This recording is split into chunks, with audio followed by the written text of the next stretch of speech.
I think I'd like to summarise this section by saying that it's probably easier to own the classical pawn centre than it is to play against it. I mean, we've seen two games here where white gets strong control of the centre early on and black can't shake off the pressure. Nevertheless, there's no more satisfying feeling in chess than dismantling the opponent's strong centre. And I'm going to show you a game now where black gets the timing right and completely blows white away in the middle of the board. Just to sum up, it requires a sense of good timing and just a feeling for counterplay to be able to play these positions where you give the opponent the centre at an early stage. And that's not always easy to achieve. But nevertheless, as I say, it's very satisfying if you can manage it. Which brings us to the Alekhine Memorial Tournament in 1956, and a really excellent game between Bogdan Sliwa playing white and Grandmaster Ludek Pachman playing with the black pieces. The opening was a Grunfeld defence, another one of those hyper-modern openings where white is invited to form a centre early on, and black starts the counter-attack with d5. The Grunfeld is a fluid opening of immense potential, and even today in 2014 many of the world's strongest players employ it. This is the exchange variation where white is invited to form this broad centre, and then black hopes to attack the centre with well-timed countermeasures. I've highlighted the most common countermeasure, c5, in the diagram. Curiously though, in this game actually Pachman delays c5. Now white has choices here. White can play knight f3, white can play bishop e3. Sliwa plays the classical main line, that's bishop to c4, and after castles white puts his knight on e2. The point of putting the knight on e2 is absolutely clear. White keeps the f pawn ready to go. White might be thinking about f4, and he also avoids awkward pins from this bishop on c8. Quite often in the Grunfeld main line, black brings his bishop out to g4, and then when he hits with c5, the pressure on d4 is very, very strong. So of course now black can play bishop g4, but that starts by simply f3. So now comes knight c6. Okay, this is a very interesting moment in the game, knight c6, because black is actually rejecting this move c5. Well, he's not actually rejecting it. I think that's an unfair comment. He's delaying it. The point of knight c6 is twofold. Number one, black concentrates on piece development. He could follow up, as indicated, with b6 and bishop b7. If you don't like that, then you might like to consider a further black idea of putting the knight on a5 and then going c5. That's another way for black to get c5 in. And a further idea in putting the knight on c6 is to possibly think about e5, although that's quite provocative and rather less common. I think the timing of e5 has to be extremely good in this type of position. To get it right is actually quite difficult. But knight c6 is a viable variation, and we're going to see just how much potential it has in this coming game, as white decides to just castle. Keeps all his options open with that move. Black plays b6, and now white plays rook b1. Quite a vague looking move to me. Although I can see what white is trying to do. I don't think he can see a clear plan here, but he can see what black is planning. Black's planning ideas such as bishop b7, knight to a5, and then c5. So when the black bishop is on b7, he possibly wants to be able to take on c5, and the rook is quite nice on b1, if that ever occurs. So bishop b7, white played bishop a3, and now comes knight a5, as expected. That position of the bishop on a3, again, this plan rook b1, bishop a3, it doesn't feel right somehow. But again, I can see why he puts his bishop on a3. This is just a very difficult position to play. He puts his bishop on a3 for two reasons. Number one, he wants to cut down on any possibility of black moving his e-pawn for the time being. And number two, when black goes through with this idea of knight a5 and c5, hopefully then by capturing on c5, the bishop's in the right place on a3. But I don't know, having played the exchange Grunfeld for many, many years, it's very rare that the bishop ends up in a good position on a3. And I think I probably prefer just bishop e3 here and then queen d2 with the idea of bishop h6. Now black can of course stop bishop h6 by going rook fd8, so that when white plays bishop h6 we go bishop h8. But I don't know, I think I prefer this for white to the game.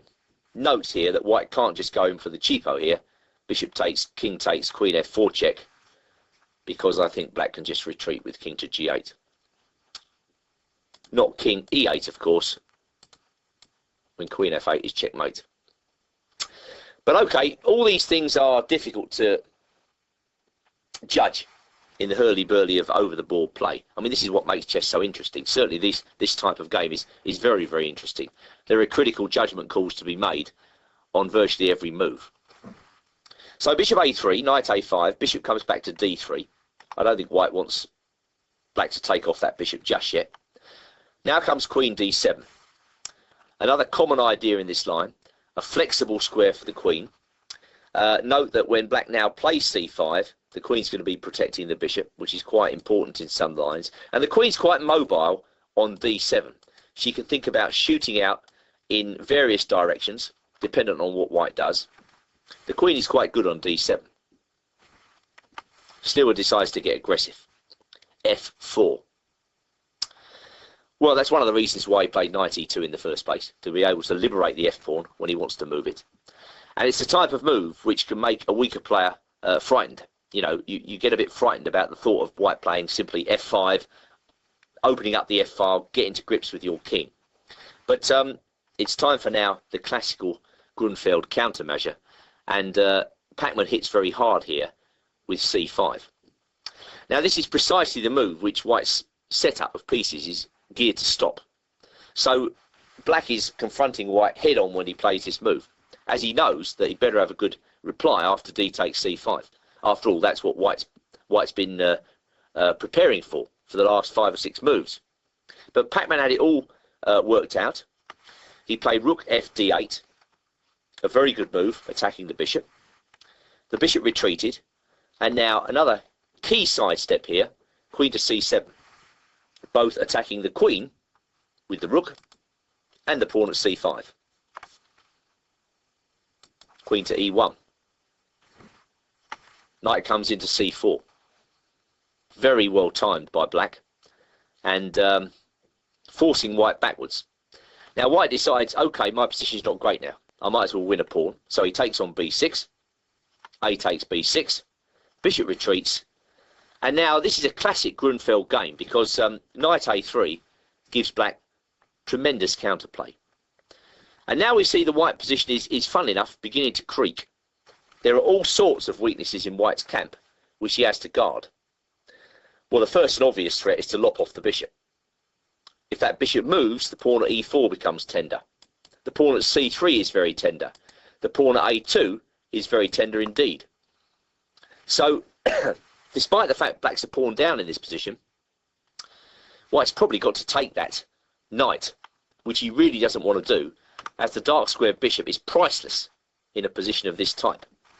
Now this bishop on g7 has incredible potential, which is why white tries to shut it down. But of course that allows black to regain his pawn, and Pachmann has now got tremendous activity on the 7th rank. So white's problem bishop is again attacked. He's got to move it. Rook a d2. I think we can say now that black has full control of the position. White has got serious problems here restraining black's activity. I mean, he's got a problem with g2. He'd like to move this knight, but note the power of this bishop on b7. Rook f2 to try and defend the 2nd rank. And now another very good move by black, e6. Another typical Grunfeld move. A constructive move in every regard. It fixes white's centre. It closes down the bishop on b3. It prepares bishop f8 and then bishop c5, which takes advantage of this horrible rook on f2. And it also prepares, and this is very interesting, the dismantling blow g5, which Pachmann plays very soon, and which completely blows white's centre away. I mean, virtually the only thing keeping white on the board here is that pawn on e5, restraining the bishop on g7. Well, Pachmann just gets rid of it. This is what makes this game so special for me. So white plays rook d1, trying to get the active rook off the board. Pacman's happy to jam another white piece up on the back rank. And now this excellent move g5. A flanking blow. And now white's centre disappears. F takes g5. Queen takes e5. h4. Queen e3. What a horrible pin. Queen f1. Black can have his full run of the position here. King h1. He ran out of ideas. Rook takes d1. Winning. If queen takes d1, queen takes f2. Otherwise, black just wins decisive material. Well, tremendous game. So the play against the classical pawn centre is sophisticated and requires good timing. If you own the classical pawn centre, consolidation and moving forward at the right moment is the key.